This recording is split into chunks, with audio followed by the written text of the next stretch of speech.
Hello, and welcome to the Cut Music. We're your hosts, Mike, Brad, and the Moosh. Dramatic entrance. Nailed it. First try, right? First try, right, fellas. That's for all they know. Hopefully they watched the outtakes from last week, because It was fantastic. that shit was hilarious. And last week's episode was Billboard for 1965, August of 1965. Go back and check that episode out. That's going to be a recurring theme that we have, but that's not what we're doing today. Today, we're asking ourselves, first time? But before we get into how first time feels like the first time. that was the same song in my head. Exactly. Yeah. Exactly. But before we get into all that, be sure to like and subscribe and hit us up at the Cut Music and the number 1 at gmail.com. Follow us on all of these socials, and we are now everywhere. We are on YouTube, Spotify, Apple Music, iHeartRadio, Amazon Music, anywhere you can find podcasts, or in our case, music shows. You can find us, and we're at the Cut Music and the number 1. So reach out and say hi. Also, today's sponsor is, once again, it's summertime. It's concert season. It is SeatGeek. The best way to help SeatGeek. The best way to help support this show is to click the link in the description and book your next concert, comedy show, sporting event, whatever it is you're into. SeatGeek has you covered, no hidden fees, and it's one little way that we can, stick it to the man, and you know who they are. Yeah, speaking of sticking it to the man, my brother-in-law just bought tickets on SeatGeek to go see the Portland Fire, which is the WNBA's Portland's local basketball team. Fantastic. Yeah. Maybe Sticking it to the man in more than one way. you know what See? you guys need to do is go get your brother-in-laws and have them stick it to men as well, because that's what we're about here at the Cut Music, sticking it in men. Wait, what? Huh? Hmm? Hashtag SeatGeek. Is that Okay, so anyway, today, Taking in your seat. today what we're going over is first time, and the idea for today's episode, how we're building our playlist, because that's what we do. We ask a question, we build a playlist every week. Is right. Sorry. Is songs that we wish we could forget so we could hear them for the first time all over again. So these are songs that, like, the first time we heard them, there's a story to it. There's an emotion. There's a feeling to what it was like hearing this song for the first time. And Moosh, you Yes. mentioned this before the show started. Emergence should be on here. Dude, and I know we, from our long break, our first episode coming back, we already We played were on it. Emergence, and I Yep. was like, this has been the hit song of the summer, right? And that song, shook me. It introduced me to a whole nother genre that I'd never heard before. I wanted to play it on today's playlist. It's too soon, and I could listen to It's that an song. honorable mention. Emergence by Sleep Token is certainly but I'm So glad it was kind of off limits, because we already played it recently, because it forced me to go back further and think about songs that that I love to this day, and ones that I loved immediately. And both of you know I love everything I hear immediately. Yeah, the very first Yes. time you hear it, that's First what time I makes hear you so great. Especially when Moose shows it to me. Yep. Don't believe Yeah. it, folks. It's a lie. Unless False it's Brad. prophet. Unless it's Brad, dude. Brad's got this ability to just, hey, I That's think what you I may do. like this. It's what you do. It's like your superpower. It's my one trait. Just my one. That's It's my your- one. My It's your only one trait. redeeming quality. Your only redeeming quality. Yeah, that reminds me of when we played D&D a long time ago. That was your one thing. Is what would that fall under, Moose? Like perception? Like he perceives what people would love, like music people would love to My hear. skill checks are in Your point. skill check Yeah. on perception, audible only. Only, yeah. He's got the ears of a fox. Yes, exactly. So anyway, that is what we're doing today. Now, Moosh, I know you said you wanted to go last because you I said you did. had a great closer. Yep. Brad, first or next? Ooh. I have a song that I know no one's going to like, but it the has case with meaning every to episode. me. Okay. It's nice to me. It's all I'll go that second. matters, sweetie. Yeah. It's for me. This isn't for you guys. This is for me. All right. That's What how you I do it. want to hear again. Yeah, that's kind of the point of the show. I'll go second. All right. Oh, you'll go second. Okay. Yeah. All right. Okay. I structured my songs in a way where it's like nostalgic childhood, um extreme like happy emotion with the finality to it, so there's a bit of sadness there, and an overall vibe where I heard a song for the first time that absolutely fit the setting I was in perfectly the very first time. So the one I'm going to start with is a song everybody knows, everybody loves, but I remember I was maybe 13 the first time I heard it, and it's Everlong by the Foo Fighters.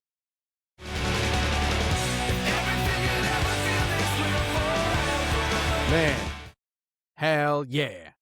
dude, I just so Pity the Foo. Pity the Foo doesn't fight. Taylor Hawkins, Rest in peace.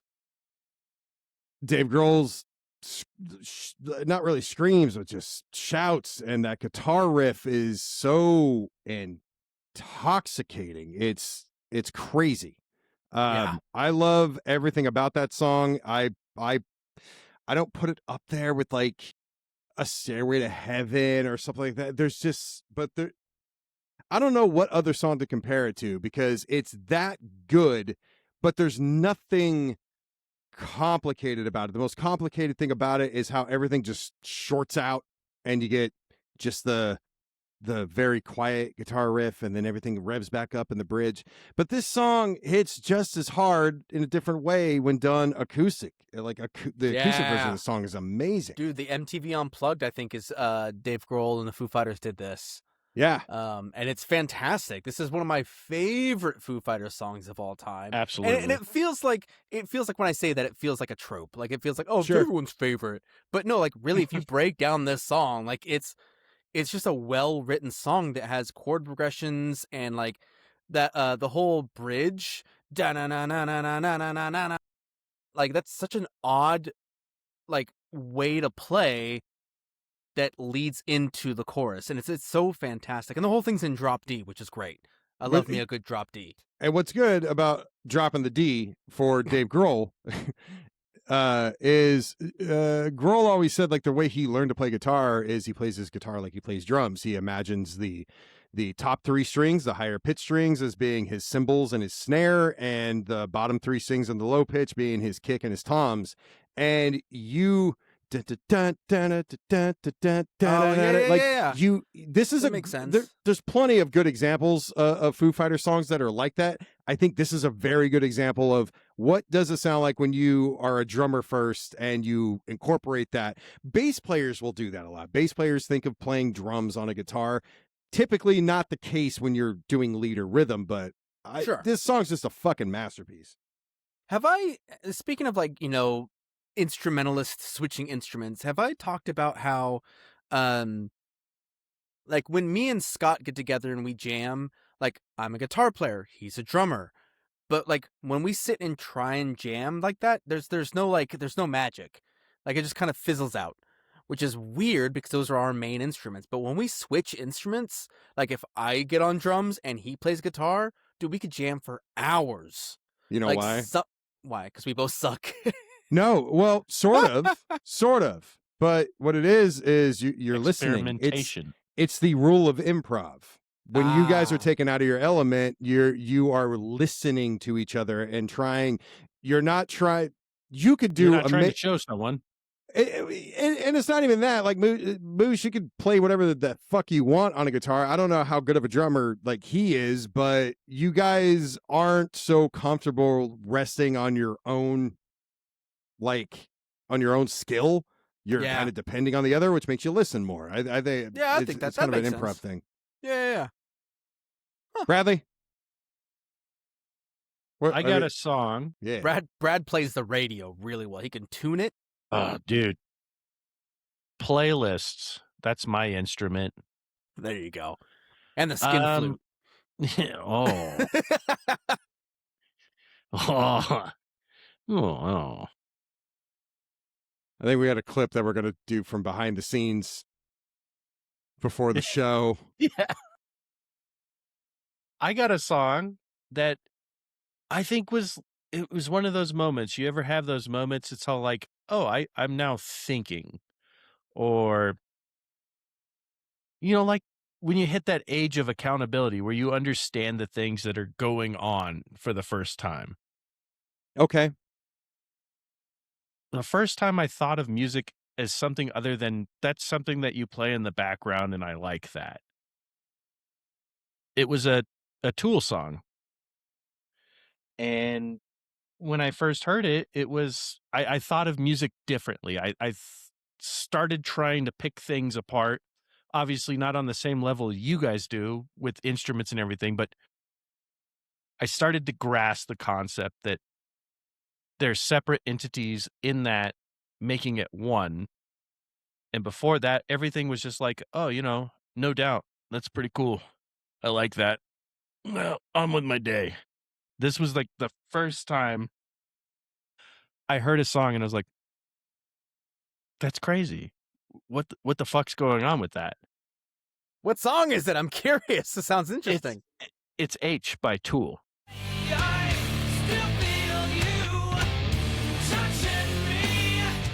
That song, the best way I can describe it, and listening to this was like moving from jerking off to having sex.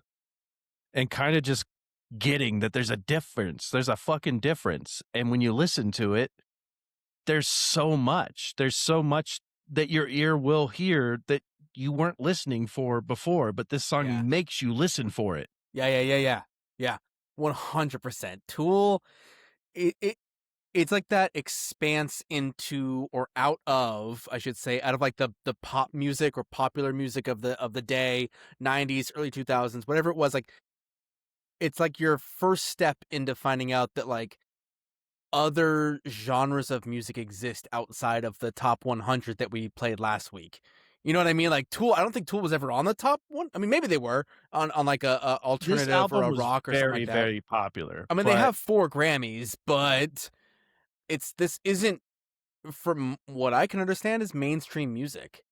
I don't think so, but it forces you to hear different things, whereas other music is, well, and I shouldn't say all other music, but this just made me pick up the differences in all other music. Yeah. Because I was listening for things. Dude, and like shout out to Justin Chancellor, the bass player. Like, bass players don't get a lot of credit, but the bass in this song like carried the song, I felt. Like, I was riding along, just like moving my head, bobbing my head to the bass the whole time. Boom, boom, boom, boom, boom, boom, boom, boom, boom, boom. Like, Carrie's my favorite drummer for a reason, and this song probably started it. Carrie, baby. Yeah. No, that was cool. I've never heard the song. I don't listen to a lot of Tool, not as much as they deserve me to listen to. I do enjoy Tool when I do listen to it. I should listen to their entire discography, honestly. Yeah. 100%. Mike? I'm just collecting my thoughts over here. Okay. I'm Brad, I like the way you said that this is like moving from masturbation to fucking. Yeah. To put it in a more professional sort of way. There's a story, and I cannot remember if it was. I've heard this story a few times, and I've heard it as Xerox, and I've heard it as IBM. I don't know which one is which, but there's a story about how one of those two companies, or a different one, I don't fucking know, but a company that's not at the height of tech today and haven't been for a long time. Xerox. They discuss. So IBM has done other things, but I don't know anyone who's talking about Xerox today in the whichever one it was. There's a story about how they discovered that if they put this little like magnetic ball inside of this little box and they plug it into the computer and move it around, it can make this little cursor thing move around the screen. And they didn't know what to do with it. and I can't remember exactly if they sold the idea for $50 or they went to Apple and Microsoft before there was really Apple and Microsoft. They went to like Jobs and Gates, and they're like, "Hey, do you guys have any ideas of how we can use this thing?" And they're like, "Nope, not at all." And they created the mouse out of it. So what I was thinking of when I was listening to this is it's like Tool comes along and goes, "Oh, you think you know how to play electric guitar?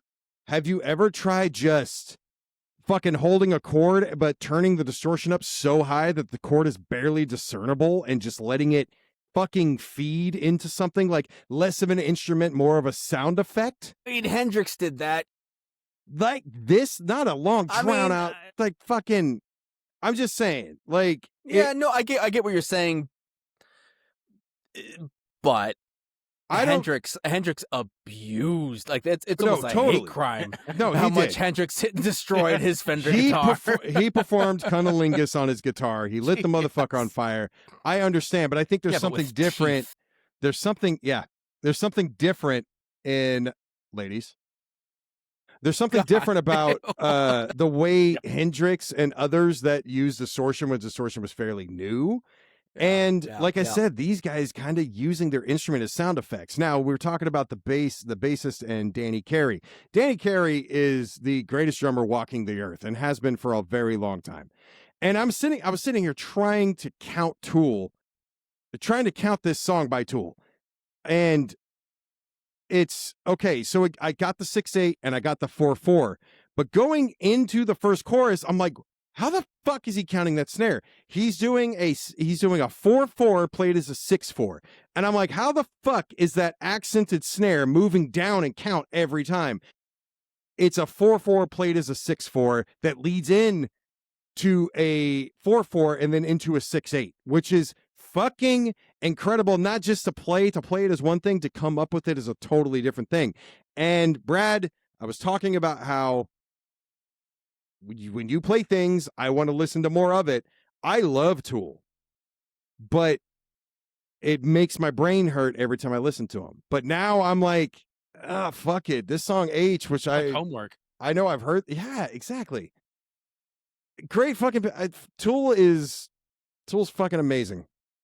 That song is this song kicked ass. I'd great never heard example. it before, and I'm glad that I got to experience the first time for you, Brad, who wishes you could experience a first time for the song again. So thank you for that. That was great. Moosh dried his hands. He's gonna go fuck something. Whoa. Yeah. Oh, hey. Whoa. What's next, Moosh? Oh, it's that. It's his oh no. No. I don't think I can top that. What I will do is I'll go in a similar vein. That is music that isn't necessarily mainstream, that did get good recognition for being a good song. And it's one of my favorite bands of all time, Radiohead. I remember the first time I heard the song, and I remember the first time I heard the song covered live by another band that changed how I perceived this song, if that makes sense. So I heard the song and I knew the song, and then I heard it live by another band covering it that shifted how I heard the song, and I've never heard it the same since. This is Paranoid Android by Radiohead.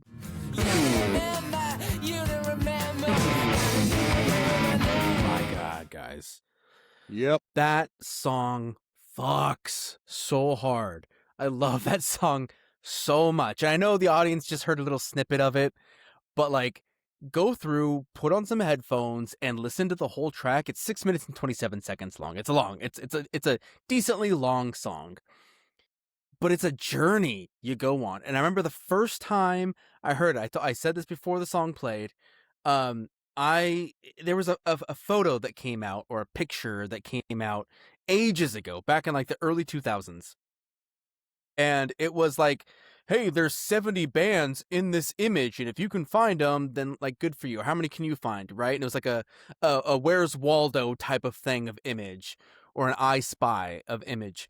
And like there was a Smashing Pumpkins, there's Led Zeppelin, Alice in Chains, Scissor Sisters, Rolling Stones, Eagles, Radiohead was on there. and like me and a couple buddies were going through and just picking out bands that we recognized, like that we could figure out.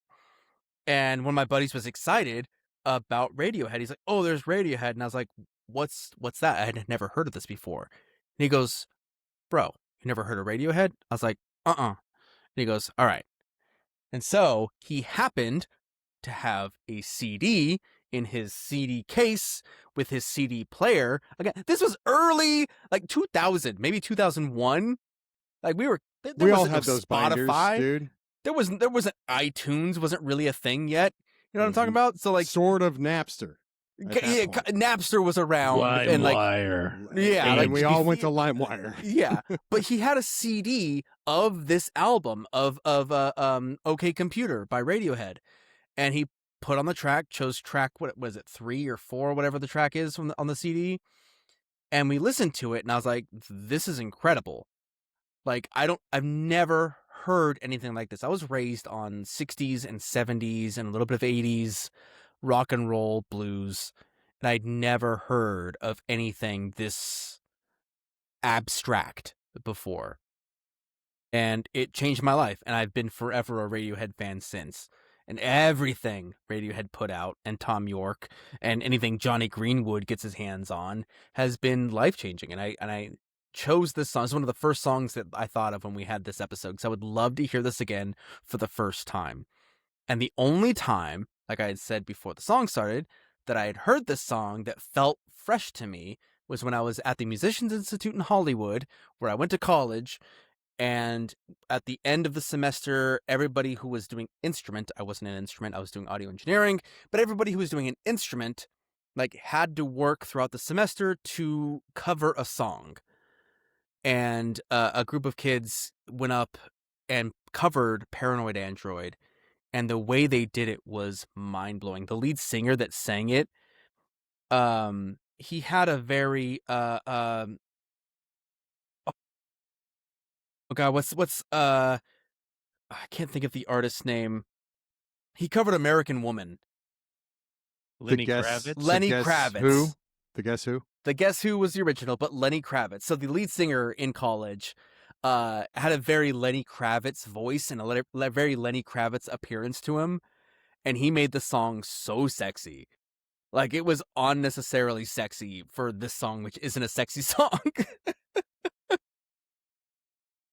Yeah, it was fantastic. So that was the only time that I'd ever heard a song again for the first time, if that makes sense.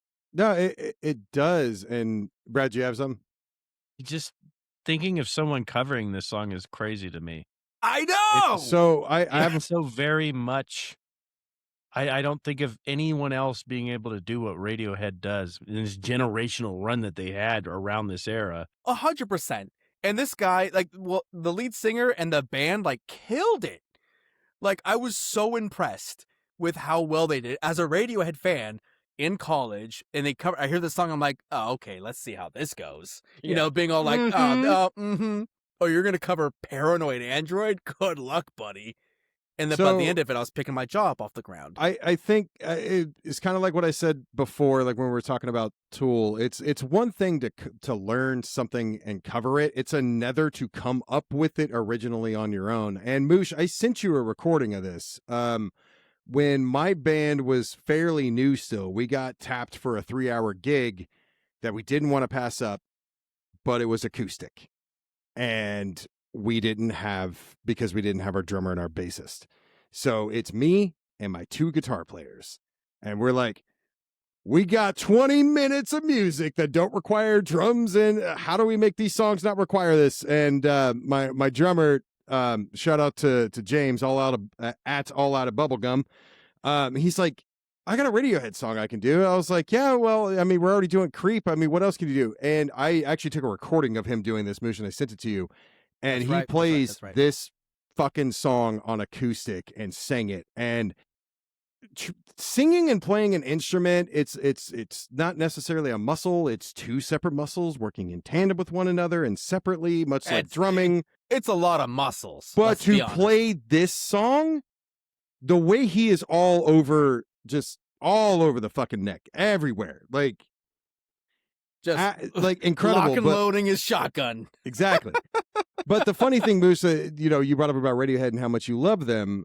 The very first song that I ever covered from a recording standpoint, like from scratch, was Fake Plastic Trees. Yeah. And my favorite Radiohead song. And when that almost made this list. But we just played it during TV soundtracks. But when you and I first met, and we're like, oh, you're a drummer? Oh, I'm a singer. Oh, and you do production? Oh, and you play guitar? Did lightning just shoot through? No, you said, did we just become best friends? And I'm like, yeah, I did Radiohead covers. I love Radiohead. Do you want to do Karma Police? Fuck yes, I do. And Moose, it was a very Step Brothers moment. It was a very Step Brothers moment. Long before Step Brothers was even conception. It was about 3 or 4 years before Step Brothers became where they was got a the movie. Inspiration for Step Brothers. It was definitely. I put my balls all over Moose's guitar. Yeah. Yeah. That's totally. where the tone comes from. That's where the tone comes from. Guitarists, Nice, if you're wondering, it's the testicles. It's testicles. So, where was I going? So, Moose, one of these days we're gonna have to. You and I have talked about how we're musicians for a long time. One of these days we're gonna have to like put our nuts where our mouths are and like 69. actually show some shit and have Brad sit there and just shake his head about it. Well, I mean, I got the Fisher Price. They in the recyclables. Nice. To be fair,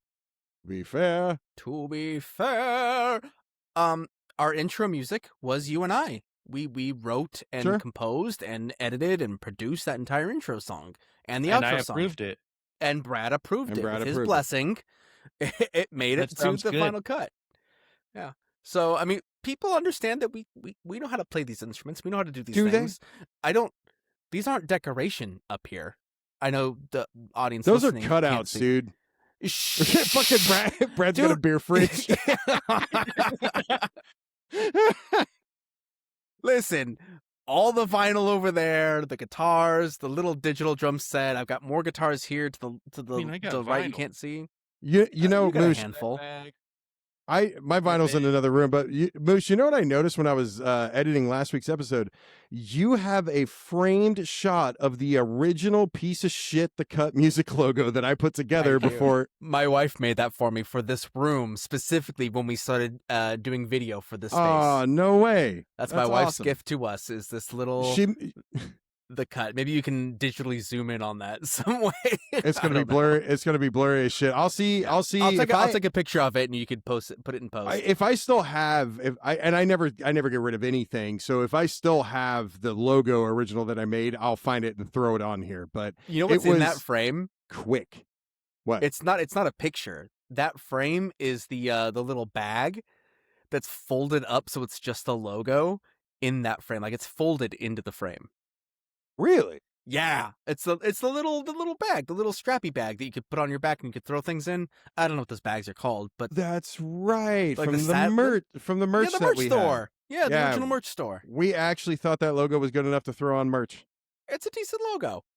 Damn. It looks great in a frame. Speaking of which, look good in the frame. We'll have merch again with our better logo and some other ideas that we have. We're just not ready to release it yet. So to keep the music going, I have I'm gonna go with a similar story for my next song, Moose, that you had, and I think the music sort of fits as well. It's nowhere near as complicated as the last two songs that we listened to. Like Everlong's very straightforward. H was, I mean, there's like whiteboards and like it's Goodwill Hunting. There's like formulas and shit. It's crazy. Paranoid Android, nowhere near that complicated, but a lot of changes, like a lot of ups, downs, roller coasters. This is not that. But I'll tell the story when we get back. Everybody knows one of my favorite bands of all time is Rammstein. And this song, I heard it for the very first time. I've never played it on this show. The last Rammstein song I played was Te Quiero Puta, which is a fucking banger. This is not that. I think this is when I say that it annoys me that you sound stupid. You look stupid when you come to me and you say, "Oh, I know Rammstein. I've heard Du Hast." This is like one of the songs that I think shows off how talented they are from a composition standpoint. What? I mean, I could save it for after if you prefer. Are But you did you know that- interrupting? Did you just know that Rammstein's going viral right now? No. Why? One of their songs, I don't know the song. I don't listen to a lot of Rammstein. You don't speak honestly. German. I know. I I'll look it up. also don't speak German, but whatever the song Rammstein. is it doesn't matter. Like the translation is, it doesn't matter what kind of woman you are. It doesn't matter if you're a good listener or a good, if you're smart or if you're intelligent or whatever it is. But as long as you have tits, like that's the whole song. I that's the main. Sounds like them. I didn't. They. It's like This- sure if she has a nice smile, whatever, but like it's das tits or whatever. I don't know German enough, but it's something to that effect. And I don't know if you've heard about this or if you've seen this, but it's something in that regard, and it's going viral right now because a lot of people are Instead of like, Du voice hast, it's gonna be. Yeah, I know Rammstein. I know Das Tits. You know how you say tits in Ukrainian? I could probably figure it out. Siske. Like everybody, let me tell you something. I'm gonna tell you guys how to greet people. If you ever meet somebody and they're from the Ukraine, just look at the woman and say Dobra Siske. They'll love it. I'm sure Moving that's on. not true. Moving on. You got to restart the jam. Hold on, I gotta just click on the link. I gotta restart the jam. Oh yeah, the jam ended. The jam. Okay, the jam is back. So off of the album Libre ist für Aslada is Fruhling in Paris.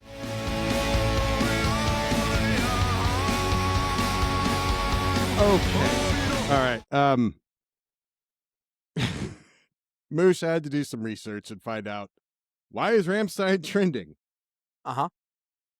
It's I found it. If you'd like to. No. like- Let me do it. Okay. Please. Please be my guest. So one of the songs that is trending is Sona, which is a song that came from Risa, which is like early or mid 2000s. So here's what. All right, hold on. Let me just tell you what happened. All right, That's not That's the not same the s- song, by the way. it's not the same song. It's Okay. not. So here's what happened. I Googled why is Rammstein trending right now, and Gemini comes back with they're having a massive social media trends and continued appreciation for their theatrical industrial metal. Songs like Sona has seen a renaissance, and Deutschland, which is that's a title track from, I think their album came out in like 2019. And so I'm like, that doesn't sound like what Moosh was saying. So I literally wrote like, you can't. I said, does the word tits have anything to do with them trending? Asking for a friend. And it says, yes, absolutely. Tell your friend they have excellent musical awareness. The word is directly connected to one of Rammstein's most famously provocative tracks. This is a newer one, Dicke Titten, or Titten, which literally translates in German to big tits. It's off their 2022 album, Zeit. And I do believe I've played that song on here before. This song? Zeit. No, Zeit. Oh, Zeit. Yeah. Time. Yeah. Sei Oh. muss nicht schon sein, sei muss nicht klug sein. Nein, sei muss nicht reich sein. Kein Moral mit langen Schritten durch die Titen. Yes. So, Which is to German. Yeah, go ahead and translate that, please. Basically, he has nothing left, so he can't get anything. He's longing for it. I can't Yeah. translate word for word, but the Well, essence of what you're saying. Yeah, the chorus was, she doesn't have to be beautiful, she doesn't have to be smart. No, she doesn't have to be rich, but I would like to ask for one thing, big tits. Yes, and that is about being a blind man who cannot find love, so he lowers his standards to one physical attraction. Man, when all you got is Now- hands to tell. Yeah. Now, I this think song, I like Rammstein now. you should. Rammstein, for every one of those crazy songs that they have, like, there are some beautiful fucking songs that they have, including this one. And this song, Oh, this was great. This was great. the idea of it's been done before, and it's basically about losing your innocence as an adolescent in a great way. Like this episode is called First Time. This song is the embodiment of what we're talking about. It's about losing, particularly a young teenage boy loses his virginity in Paris, and you're like now in manhood, and you can never go back and have that like summer fling feeling again in your teens.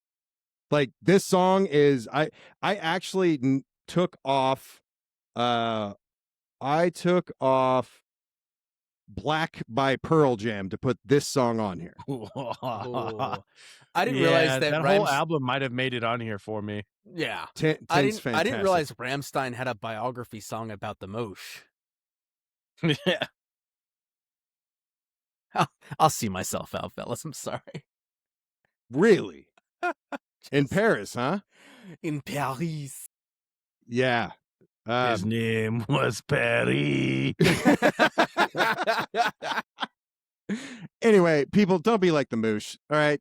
Explore Rammstein. All right. Come talk to me. Come hit me up on social media at thecutmusic1@gmail.com or at thecutmusic1.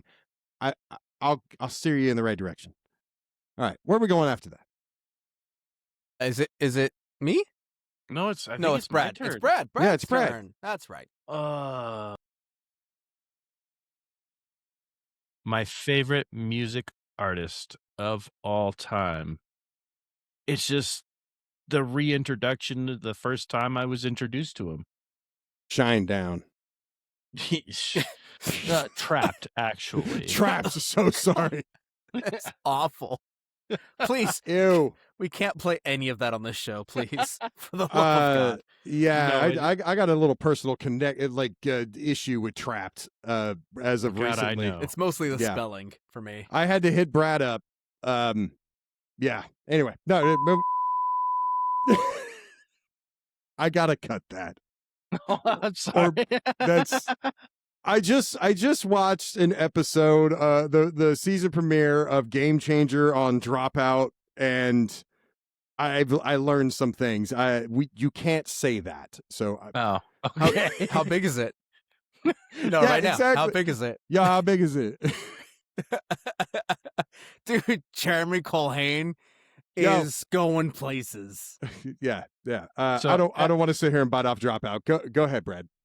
So after our nice little cut, we're gonna do Starman by David Bowie. Hell yeah. There's a starman waiting in the sky. I just feel like David Bowie could do whatever he wanted, and nobody would tell him that he couldn't.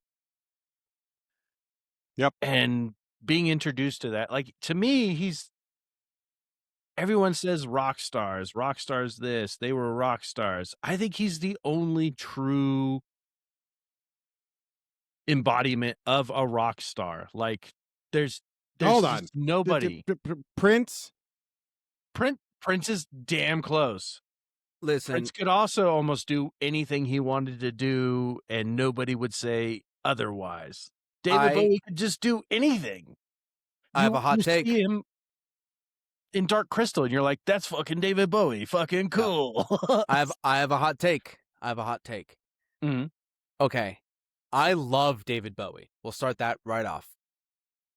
I think David Bowie is one of the best songwriters of the past 150 years. Okay? Not a hot take. Not a a hot take. Not Yet. yet. Brad's gonna Not yet. flip his fucking nuggets. I don't think, or rather, I do think that David Bowie's song crafting is meant for a better arrangement. So I think David Bowie was restricted with the tools and the music and the popularity of the time. Like, he had to succumb some of the stuff that he did. And my one example of this that I will prove to you right now is the song Heroes. That song has so much potential to be an absolutely banger of a song, with the chord progression, the melodies that's in there, the arrangement can all be just shifted away from what David Bowie published into something more meaningful and magical and legendary. Like that, I want to cover that song and bring it fully to life, because I feel like it's not quite there. Brad, You know I know you know what I'm saying? I Like, know he used a lot of like musical stuff when he's talking about chord progressions and everything. What he said was David Bowie was great, but he settled all the time for mediocrity. It's going down, people. It's going down. Mediocrity. I don't I want mean, to say David mediocrity. I want Bowie's to a say that god I bound agree. to a mortal realm. He had I to agree. settle. I agree with that. What I think is David Bowie was writing these amazing songs, and then record labels were like, well, why don't we make it something that's catchy and poppy? And David Bowie's like, all right, we'll do that. Like, I don't. So Brad, what I he's saying guess. is that he would bend over for anything A&R told him to do. He was not a pioneer, he was a follower. It's going down, motherfuckers. I would agree that he No? has songs that could have been. and like I said, the song Heroes, I first heard that song, and this is embarrassing, but I first heard that song. We did musicals a couple weeks ago, and in Moulin Rouge they do this. It's called the Elephant Medley, and they sing that. We could be heroes if only tonight, or whatever, whatever, however they sing it. But the way they use the melody to fit in with the rest of that medley, and taking David Bowie's song, transformed what David Bowie had done and made it more melodic in a way that David Bowie's song, the way he sings it, he goes, "We could be heroes if just for one night." What he's Like, saying, Brad, is more that Bob Christina Dylan and less- Aguilera is a better artist and knocked Heroes out of the park. There was no Christina Aguilera in. Who was that it? That was married to Mary J. Blige? nope. I was God, like, she wasn't involved it was in Ewan, that. Ewan McGregor and what's her name, the redhead from Kidman? yeah, Nicole Kidman. Thank you. So No Christina fucking way. Aguilera is actually a pretty good singer. So what he said, Brad, is that Nicole Kidman murdered and Ewan David Bowie's McGregor song. did a better version of Heroes than David You Bowie. know, I'm gonna bring Not some David Starman. Bowie Starman's into it. great. Listen, I feel love like David because they Bowie. didn't do would that tell song. me, that's just your opinion, man. Really That's brought the just room like your together, opinion, man. Okay. God damn Over it. the line. You know, Brad has been pumped before, but he's never been angry, and I was hoping for more. David Bowie's the closest one to get it to me, but I feel like David Bowie would speak to me and be like, Say nothing. Just He would probably do a similar thing to like the Beatles did, where like it's just a song. Like it Yeah. has no meaning whatsoever. It's just a song. Like to you're him, thinking it's too hard. nothing. Yeah, To to him, him, I it's was like, nothing. It I changed just- my life, but whatever. Yeah, he's like, oh, I just Starman means nothing. It just happened to be a good track, good number.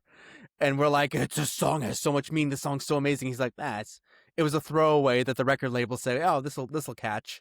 It was on my notebook that I spilled coffee on, and I could barely read half of it. So Yeah. Like that's one of the most devastating things that changed my life was the Beatles documentary where they're like, "Oh, we'll just write a song. How about all the songs from that documentary on Apple TV." Like every Get single Back. one, they're like, Get Back. We're just like, oh, let's write a song called Get Back. And it was supposed to be political. They're like, fuck it. What rhymes with like kettle? All right, we'll just make that in JoJo. there. That's what Yeah. rhymes. Because Yeah. everybody knows somebody named JoJo. Right. yeah, It's And- it's all and you just get to hogwash. I need a word that rhymes with octopus. Right. We'll put it See on the Ringo fridge in all of right his here. glory. Put it right on the fridge. Anyway, Hooray. Moosh? Oh, it's me. Shmee. It's me. All right. So, an artist that I love, an artist that I played before, the Decemberists. We force-fed this. We force-fed this, and I love me the Decemberists, and I think we played this track before, the Mariner's Revenge song. It sounds familiar. You force-fed me Her Majesty. Okay, this isn't on that. This is on Picaresque. Yeah. But this is the first song that introduced me to the band, the Decemberists, and I've fallen in love with the Decemberists since. I've missed them in concert twice, two regrets that I will live forever in my life, knowing that I could have gone, but I didn't know about the concert until it was too late, and the tickets were sold out, or It the was date January? was passed. It was, yeah, we all have I was 'em. there. We all Yeah. have them, where it's like one of our favorite bands happens to roll through town, and we didn't get notified. No one told us. Where My friend I'm bought on the tickets mailing and didn't list. tell me. Yeah, so What? the- Whoa. Me? Yeah, you. Oh shit! Motherfucker. I told you about every goddamn concert I went to. Every one of them. Including that one. No, like Aftershock, and you're like, oh no, I can't. I gotta like take my wife to the airport that day or whatever the fuck. So you get to like drive past Aftershock on the freeway. It was awful because the traffic was fucking terrible for it. Yeah, because we were all there enjoying a show, not be getting smacked by your wife from the passenger seat. Yeah, she was hit me. But you could have gone. I Mike, invited did you ever tell that story of how you had to walk like 5 blocks to a concert? Oh, Shania Twain. Should I?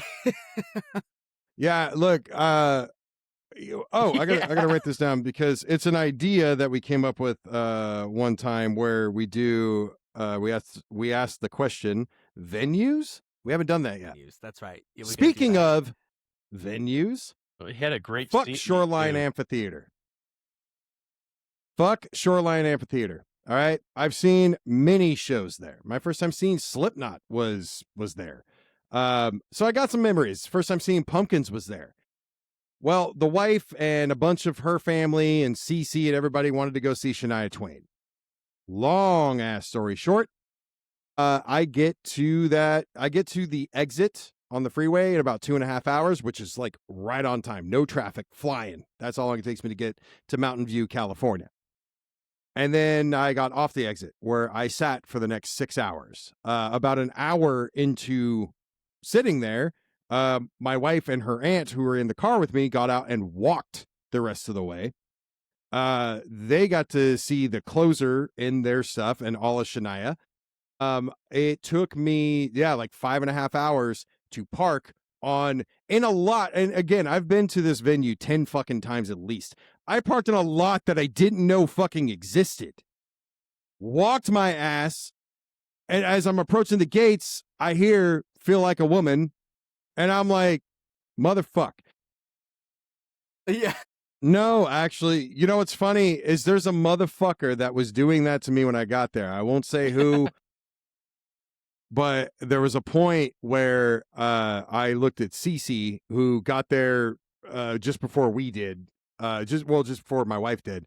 So he'd been there the whole time, and I told Cece, I looked at him, and I'm like, motherfucker, you need to get between me and him, or I'm gonna fucking lose it. And here's the thing about Cece, whose real name is Jeff, by the way. We could call him Jeff. Cece is concert cousin. Jeff loves watching me suffer. He's done it since we were kids. That sounds about right. Yeah. Yeah, he loves watching me suffer. That was my fucked up night. I got there and saw Shania Twain do half a song, and that was it. I should have just stayed in the fucking car. Fuck Shoreline Amphitheater. Never That's again. what happens. That's what happens, folks, when you buy your tickets through Ticketmaster and not SeatGeek. That's right. Shout out to SeatGeek. No hidden fees, and somehow you just won't have the experience that I had. Click the link in the description. It's the best way to help support the show. Bart doesn't go to Mountain View, I don't believe. No? I don't know. I don't It think goes it does. everywhere, but that's where I take my Oakland concerts, or used to, when I lived a civilized, good life. So it sounds like Fucking kill you, Brad. it sounds like, Mike, you had an experience where you were on your way somewhere and you got interrupted, and it took you No, I got held up. You got held up, and it took you a long ass time to right that wrong. Yes. Yeah, and that's a similar story that we have coming up in the I want Mariners' revenge. Yeah, the Mariners' Revenge song by the Decemberists. This is a fantastic segue. Holy shit. The Mariners' Revenge song by the Decemberists. We'll discuss more after. Who matched you toe to tip was known for one cruelty. All right, was a journey. And I know that you only heard a clip. I know it wasn't very long, but go back, listen to the Decemberists, listen to the whole track, because it's a whole story. It's kind of like Noah and the whale. Like the whole story is fantastic, and I love it. And that was my first introduction into the Decemberists. And it was right when The Crane Wife came out, which is the album after Picaresque. And so like I had found these two records at the library. Like I was going to the library regularly on a weekly basis. I would go to the library and I just start taking home CDs, put them into my computer, burn them into, or just, what is it called? Ripping them from the CD onto iTunes. And then I'd go through and listen to them and make playlists. And Picaresque was one of the first records I got from the Decemberists. And that first song, or not, it's not the first song off the record, but it was the song that I heard first. I don't know. It's like a buddy of mine had told me that the Decemberists were good artist or good band, and I've loved them ever since. And I've followed them on all their records. So you force-fed me Her Majesty. Yes. And I remember enjoying the album, but I also remember loving Shanty of Arethusa. Yeah. So good night, boys, good night. That song. I'm Everyone loves a reminded, good shanty. right? I'm reminded, after having not listened to the Decemberists in a while, of his diphthong. Yeah. Way all like that. Sort of like, I mean, he's been around. What's his name? Colin Malloy is the Colin lead singer. Malloy. The band's from Portland, Oregon. So I mean, it's kind of a. It sounds like it. Yeah. Sounds Portland to me. Sounds Portland as fuck. Portland as fuck, dude. I mean, I love these guys before I even knew they were from Portland, before I even moved to Portland. So now that I'm and they've in been around Portland, a lot longer than Billie Eilish, but like Billie Eilish kind of kicked off this sort of diphthong singing style where there's this weird vowel shapes like diphthong and the other things. Yeah, these guys were doing it beforehand. Like Aurora. But does anybody feel like playing Skyrim? A little bit, Yeah. I always do. I do. I mean, Or they bring it out Flag. of me. Black Dude. Flag. Oh, the remaster. The remaster. Oh, Okay, baby. I've got a little bit of gripe that the remaster is $69 because I bought it first on Xbox 360, then I bought it again on PS4, and then I bought it again on PS5, and those You were like about to buy it again. I'm about I hate it. I hate that I don't want to spend, like, if it was like, $10 if you have a previous code, yeah, great, I'd buy it. Easiest purchase ever. It's Yeah, Black $10. Flag. Yeah, sure. Black But Flag is the $69? best Assassin's Creed. Dude, Shoot me. GTA did that. GTA came out originally only on PlayStation 3, and it was, I think, $10 for PS4, $20 for PS5 upgrade. But, I mean, you can hate it all you want. You're going to do it. You're going to take it. You're going to take the nog, Moosh. I'm not going to do that for Black Flag. I've seen you spend money on so Black Flag. so many good. stupid things. Okay. A guilty pleasure of mine is cosmetics. Microtransactions. Microtransactions. I love cosmetics. I love looking cool in a video game that doesn't necessarily need me to spend money to look cool. So shoot me. I'm sorry. I'm helping the developer. I don't need to. Your wife should shoot you.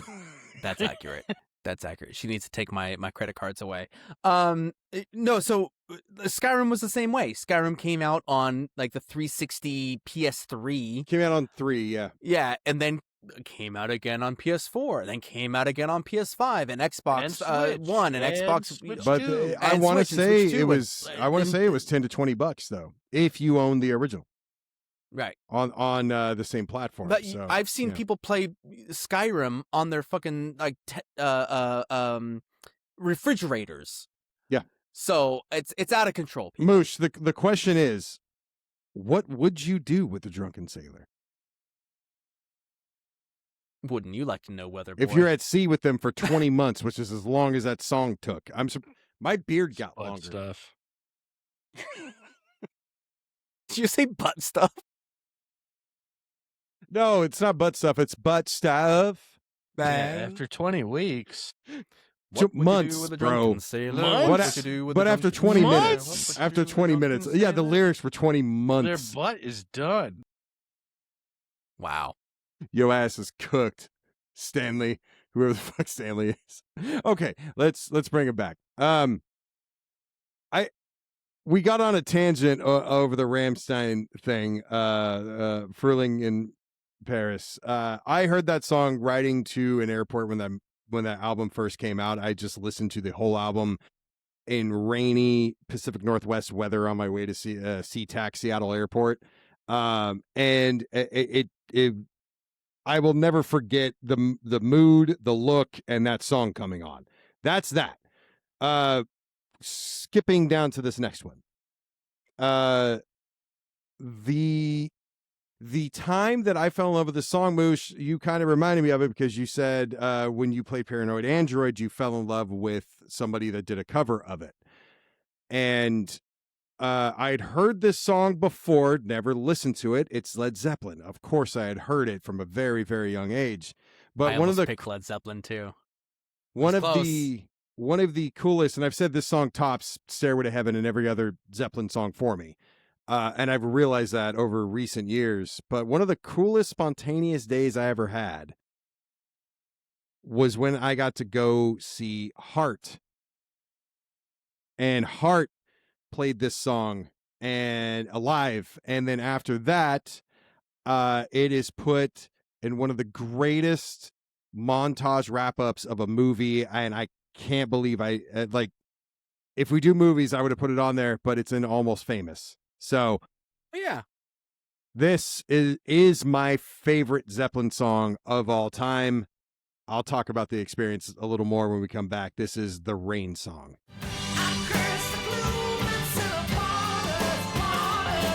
Fucking goddamn, that song is just beautiful. There's no other way to put it, and every piece of it is that. Every So riff, relaxed.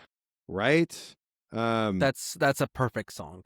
It is the song is perfection. I'm gonna try to go quick because I got so much. This is, I think, one of the better examples of, we're talking about great drummers, and we talked about Danny Carey. Somebody asked me just yesterday, hey, did you ever learn how to play the bridge in Tom Sawyer, the drum solo part that Neil Peart does? I was like, yeah, it took me like a month to learn. Oh God, only a month? Hold on. Like anybody with a year of drumming seriously under their belt and listening to that song for a month and playing along with it can play that part from that Rush song. Where Peart is amazing is the finesse, the way he adds in these accents as he's doing his triplets. The fucking ghost notes, man. The ghost notes. Okay, so moving over to Bonham. This is a perfect example, and there are many others where Bonham's not just doing a straight beat. He's doing almost a jazz shuffle. He's talking. He's raising and lowering the volume and the force that he puts behind these things. And then, like you said, the ghost notes, but the rests that he chooses to put in. It's not just a triplet that he's famous for. There's the John Bonham triplet, which is when you use the kick. There's not a whole lot of that going on in the song. There's like da da da da da da da da da. Like there's this, and he's doing other things at the same time. Listen how quiet that hi-hat is, and then these accents that he comes in when he like lands. Robert Plant is amazing. But one fact that I need to point out about this song is my favorite Beatles song is Something, which is a George Harrison song. Yeah. So, Moosh, I think you know where I'm going with this, but years and years ago, the Beatles and Led Zeppelin used to hang out, and Harrison and Bonham were really good friends. They were talking one day, and Harrison goes, "You know what the problem is with Zeppelin? You guys don't have any ballads." So Bonham brought this back to the group, and he's like, "Hey, George said we don't have any ballads." And they said, "Well, fuck George. We're going to give him a ballad." And the coolest part about this is after I'd sort of decided this is my favorite Zeppelin song over Stairway to Heaven, is the first two chords that are hit in this song are the same first two chords in Something, as a thank you nod, but also a go fuck yourself from Jimmy Page to George Harrison. So my favorite Beatles song, which is one of my favorite bands, my favorite Zeppelin song, which is one of my favorite bands, there's lore connecting them, which is fucking awesome. Love that. The Rain song. Spontaneous Day. I was at work in Santa Barbara. Moose, this is back when you and I lived in the same place, and a friend of ours called and said, yo, a friend of mine at the radio station forgot to give away 2 tickets today. Do you want to go see Hart and Jason Bonham's Led Zeppelin experience at the Santa Barbara Bowl, which is back venues? A gorgeous venue. Jesus Christ. It's on the top of a fucking hill. Good too. I love the Santa Barbara Bowl. I saw Incubus there. Nice. Yeah. Nice. It was a great concert. So it's my second time seeing Jason Bonham and Led Zeppelin experience. They came out and played for an hour. Hart did an hour, and then they all got on stage and did an hour of Zeppelin covers. And this was one of the songs, including Stairway to Heaven with the choir and the orchestra and all that shit. But hearing Nancy Wilson sing anything for that matter, but sing Zeppelin is amazing. And that was when I got a real appreciation for this song. A few years later, I watched Almost Famous, and then this song started to grow on me until about 5 years ago. And I'm like, fuck it. This is the most perfect classic rock song ever fucking written. And I wish I could forget it so I could hear it all over again. Hell yeah. 100%. 100%. No, I love that. I love Led Zeppelin. Houses of the Holy is one of my favorite records of all time. I used to have a T-shirt that was the album cover of Houses of the Holy. I would wear it when I was in high school. It was a tie-dye shirt, and it just had the album cover on the front, like printed. And I remember every time I'd walk into wood shop in high school, my wood shop teacher was a child of the 70s. Right. And I'd walk in with anything that I wore that was Led Zeppelin. He'd be like, ha! I was like, all right, cool. Calm down, Polly. Yeah. I was like, all right. Thanks. I've been seen. Thank you. This is not one of my favorite Zeppelin albums. I think Zeppelin 2 and 1 are fucking those are legendary. Right there. But one song that I thought about it crossed my mind is also on this album, fucking No Quarter. No Quarter, yes. The sound of No Quarter Dude. is, and Bonham once again, like at the end, he's keeping this crazy fucking accent beat, and then at the end he goes nuts. Yeah. Dude, the whole album is just riddled with fantastic tracks that are. What I like about this album is it's so different than 1, 2, or 3. Dire Maker is Dire Maker, The Ocean, No Quarter, Dancing Days, The Crunge. Like, where's the confounded bridge? Where's that confounded bridge? Has anyone seen the bridge? Over the Hills and Far Away is one that everybody knows. Yeah, it's based on a Tolkien. J.R. Tolkien. Well, I was going to point that out. We just got done listening to The Mariner's Revenge by the Decemberists, and it's like, who feels like playing Skyrim? And then we followed up with Zeppelin. And while this isn't quite in that vein, Zeppelin very famously wrote from Tolkien and, primarily fantasy, the Lord Kashmir, right? Yeah. Stairway to Heaven's one of those songs. Dude, Ramble On, like, explicitly mentions Mordor and Gollum. Right. The evil one slipping away Met a with girl the girl so fair. Yes. Yeah. The Battle of Evermore, the Dark Lord, and the Ring Wraiths he mentions. The Battle of Evermore is another great Heart cover, and I think you can find that one on Spotify. I'd love to listen. I just need to listen to that all day. The Battle of Evermore. Then the Misty Mountain Hop is another one that's the Lord of the Rings from The Hobbit. Love that song, dude. Yeah. So these are like, you can tell that in their writing, Lord of the Rings and J.R.R. Tolkien and that fantasy world of the flower child that was the theme of the era was heavily influenced. Absolutely. Sure. Yeah. This is a great list so far. Is it me? I'm going to keep the fantasy going on. Sweet. And sea shanties. Oh. Sea shanties. So I got a song called Bink Sake. I don't know how to pronounce the name of the artist that does it, but it's from One Piece. Miura? Miura? Miura, maybe? Moosh. M as in Mary, Iura. Is it Japanese? Is that what I'm going Yes. off of? Sure. So, Miura. Yeah. She's from Australia, but we'll stick with the Okay. Japanese version. If she's from Australia, then it's probably just Miura. I don't But know where she's from. This I know. song would mean that I get to redigest the greatest media in history. Media, music, anything. Is One One- Piece? One Piece. Oh, Is the okay. Greatest story is the ever greatest fucking of- told. Okay. I thought that Ever was told. the And if I Bible. got to hear this song Brad? again, that means I'm getting to experience that once again. Okay. I would. You'd be wrong. Don't Fair. argue with me. Okay.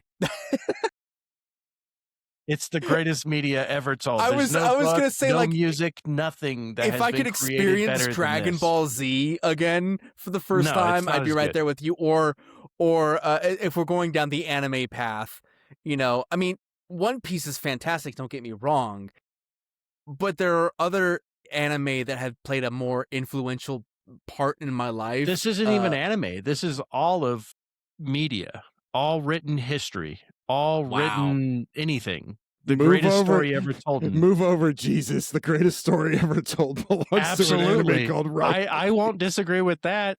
I think probably that 100%. I probably wouldn't either. But I did say a few weeks ago that Scientology has a more entertaining story than that. No, One Piece is better. Stretchy pirate. It's my favorite thing ever. It is the fourth best thing in the world between my son, my wife, my friends, One Piece. Hey, we made number 3. Yeah. You know What about the media that we produce? If it's your friend, Hold That's on. fifth. Real quick, before No, we okay. continue, I saw a comedian talk about holidays and how Mhm. Father's Day, as of recording, is coming up. yes. Mhm. Father's Day ranks number 19 of all holidays. Doesn't surprise me. No Yeah, one cares. yeah. The top 2, of course, are Christmas and Mother's Day. So you got Jesus and your mom. And then there's a bunch of other holidays, and including like Arbor your Day. dad. Like Arbor Day is number 16, which is above Father's Day, which is 19. Like, that's fine. It's fine. Brad You and I are know, both dads, but it's I was fine. going to say, you guys could have played the game like me. It's just fucking Sunday. Yeah. It's just a fucking Luckily, Sunday. One Piece exists. Luckily, One Piece All right, is Brad, there. this is Bink's Sake.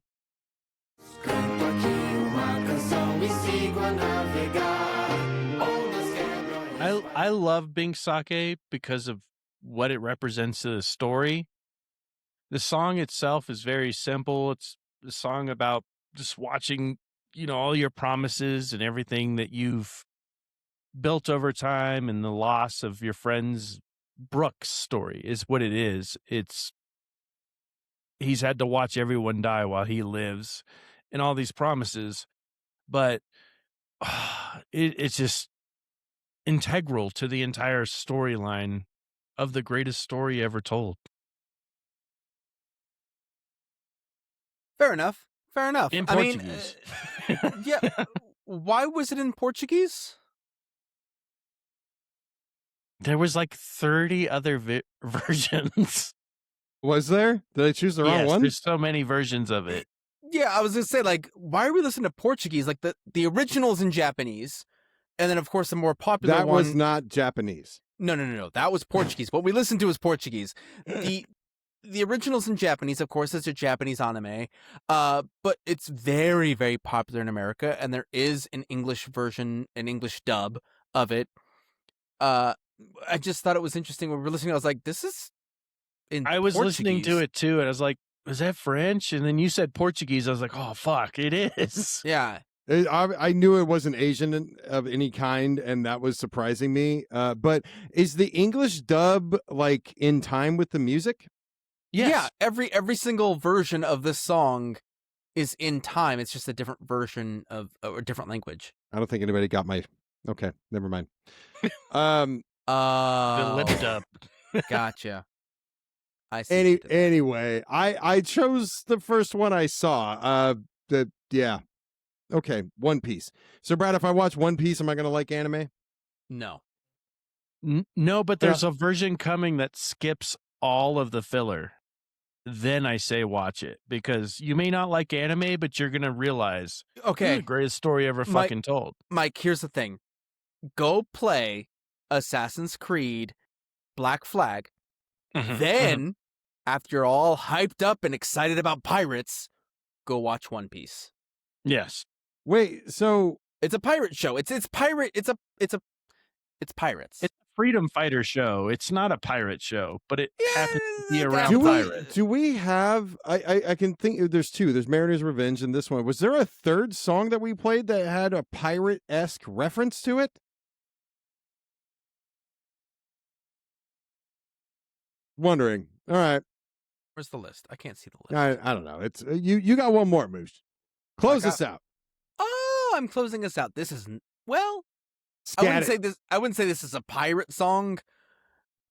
Do But pirates scat? But he's pirated it before. I have pirated the song.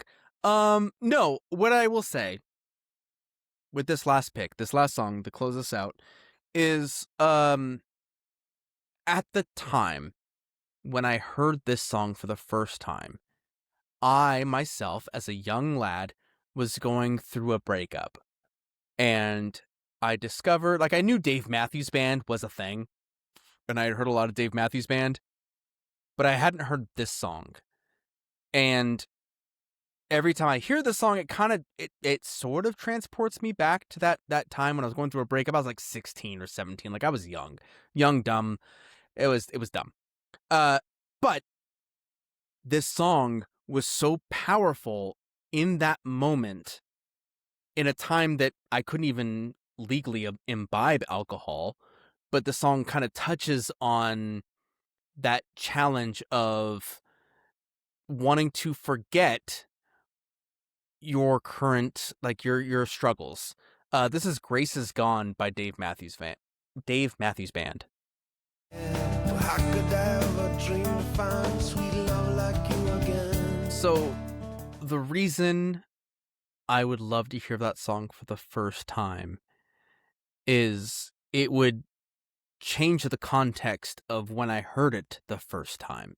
You know what I mean? Like, I heard it the first time at a moment that made sense for hearing that song for the first time. And it was such a powerful song. So every time I hear the song, I think of that memory. But like, there is a sadness or a melancholy to this track that is attractive, that I want to enjoy. Like, I like the idea of, like, maybe that's why I like emo music. I like the idea where I romanticize sadness or despair or melancholy. And I think that's why I like this song so much. And if I could pull that away from the original memory of hearing the song for the first time and just enjoying the song for what it is and having my own imaginary perspective, maybe I'd enjoy the song in a different light. That is the impact of art. Buford, he has the strongest pocket. Yeah. I love Dave Matthews. I really do enjoy Dave Matthews Band and all the instruments that go into that. And I love that it's a big band, but at the core, all those songs could be played acoustically by just Dave Matthews himself. It just shows that you can write a song acoustically and then add all of this filler, and it just makes a song that much bigger.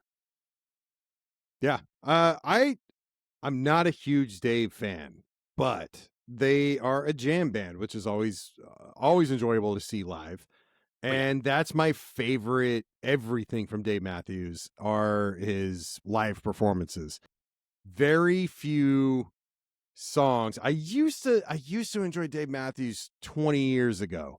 As I've gotten older, though, not as much, except for live performances. I've said it before, that one of the dozen versions of All Along the Watchtower is one of the, that is a live performance that I would love to see someday. Yeah. I like their septic tank dumps. What? Something's coming. You'll have to YouTube it. Dave Nope. Matthews septic tank dumps. I feel like I'm Are going we to get a gonna bunch get of. arrested? I feel like I'm going to get a bunch of No. AI art of just I do porta believe the video potties. has them dumping their septic tank off of a bridge onto a unsuspecting party going underneath the bridge. Pretty funny. Red Hot Chili Peppers? No. They dumped septic We on couldn't be that Anthony lucky. Kiedis? Wow. He'd write a song about it, and it would have happened in California. It definitely would have happened in California. I'll give you that. Well, Dave Coming in Matthews. shit, time to say California. Yep. I don't It think fits. Dave Matthews does a lot of touring nowadays. What I do know is that yearly, and I think I brought this up once before, yearly they do a show here up in like South Washington, North Oregon. They do a yearly show, like a yearly concert, and it's like on a giant lawn, and everyone can just like kind of camp out and watch Dave Matthews for like 4 hours or whatever. I haven't gone Brad, to it myself, why but are you I'd love shitting to. on...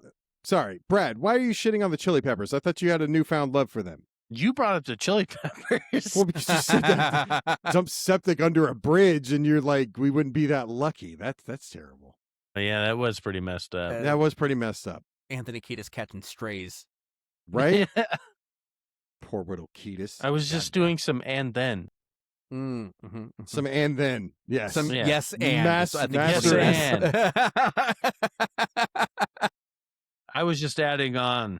I love that yes and was misconstrued to and then. And you know how, Moose, well, the way I'm hearing it is like yes and are the magic words to build the worst way to tell a story. Yeah. Either Yeah, written or That's what I thought verbally it was. is No. and then. And then it reminds me of Dude, Where's My Car? Where they're like going to the Chinese drive-through, and then more fries or whatever, like, and then that's it.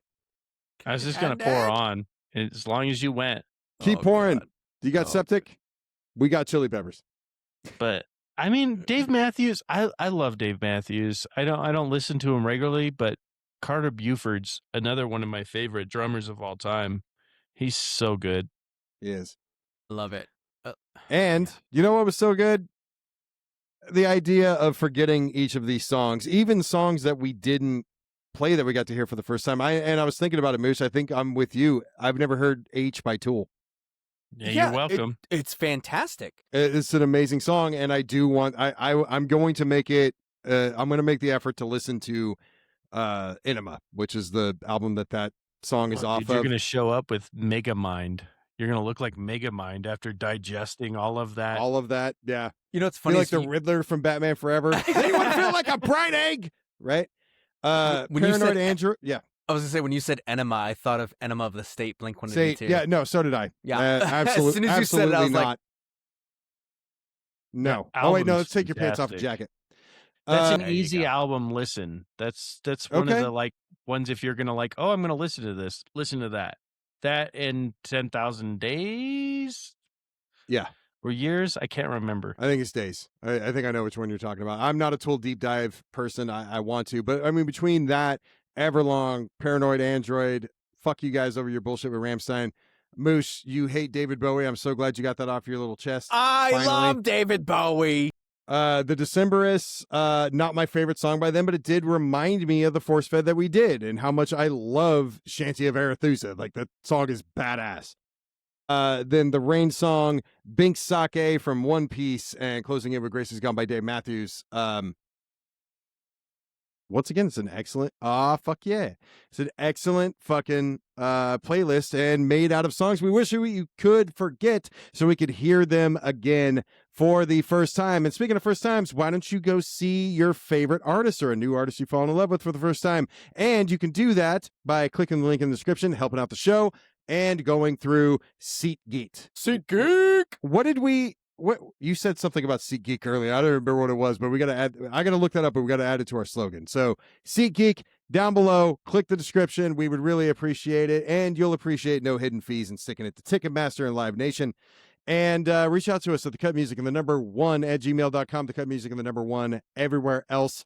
If you want to see a video of this episode and you're listening to it on some podcast platform, it is available on Spotify and YouTube, because that's where music shows play videos. Like what? Yeah. Good. You did it. Great job. Because we're not a podcast. And we have a new graphic up. And we are what does it say? 9 songs, 1 question, no filter. And we'll see you guys Fuck yeah. next, right? And we'll see you guys next week.